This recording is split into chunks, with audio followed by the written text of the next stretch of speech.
नमस्कार दोस्तों, मेरे चैनल में आपका फिर से स्वागत है। दोस्तों, आज मैं आपको बहुत ही ज्ञानवर्धक प्रसंग बताने जा रही हूँ। दोस्तों, इस वीडियो को सुनने से पहले आप मेरे चैनल को सब्सक्राइब करना ना भूलें।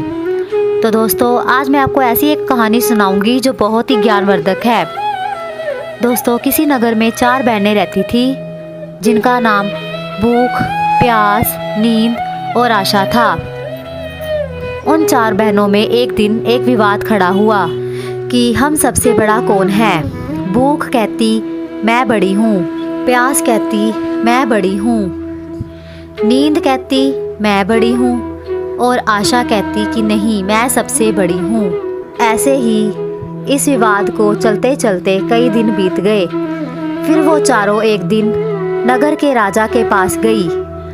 वहाँ जाकर उन्होंने राजा से कहा कि भूख कहती है कि मैं बड़ी हूँ, प्यास कहती है मैं बड़ी हूँ, नींद कहती है मैं बड़ी हूँ और आशा कहती है कि मैं सबसे बड़ी हूँ। फिर राजा ने भूख से सबसे पहले कहा कि पहले तुम बताओ, तुम सबसे बड़ी कैसी हो।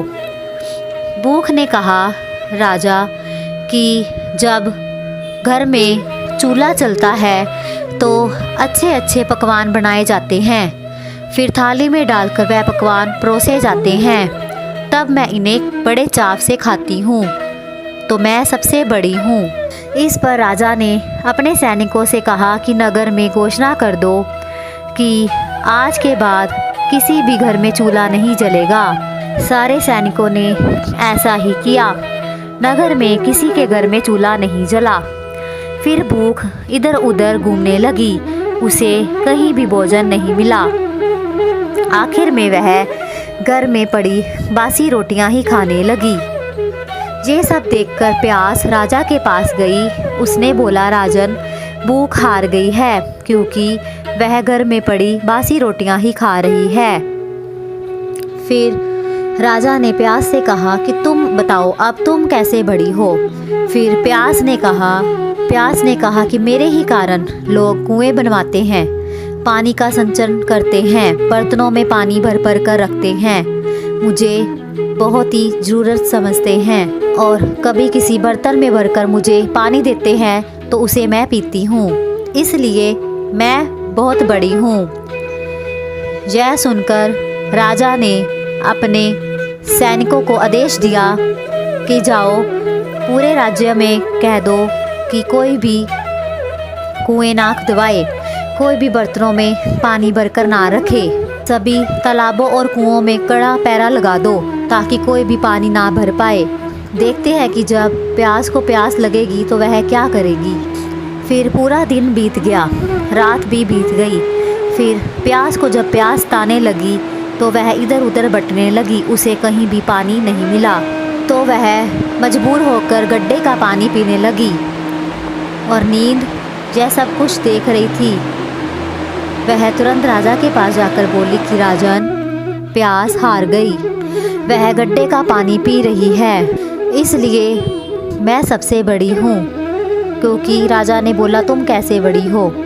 फिर नींद ने बोला कि लोग मेरे ही कारण पलंग बनवाते हैं, चारपाई खरीदते हैं, बिस्तर लगाते हैं, जब मुझे बिस्तर लगा कर देते हैं तब मैं सोती हूँ, नहीं तो मैं नहीं सोती। फिर राजा ने अपने सैनिकों को आदेश दिया कि पूरे राज्य में घोषणा कर दो कि कोई भी पलंग ना बिछाए, कोई भी बिस्तर ना लगाए। राजा ने कहा कि देखते हैं कि जब नींद आएगी तो नींद क्या करेगी। जब पूरा दिन बीत गया, आधी रात बीत गई, जब रात का समय आया तो नींद को नींद आने लगी। वह इधर उधर बिस्तर खोजने लगी। जब बिस्तर नहीं मिला तब वह मजबूर होकर उबड़ खाबड़ जगह में सो गई।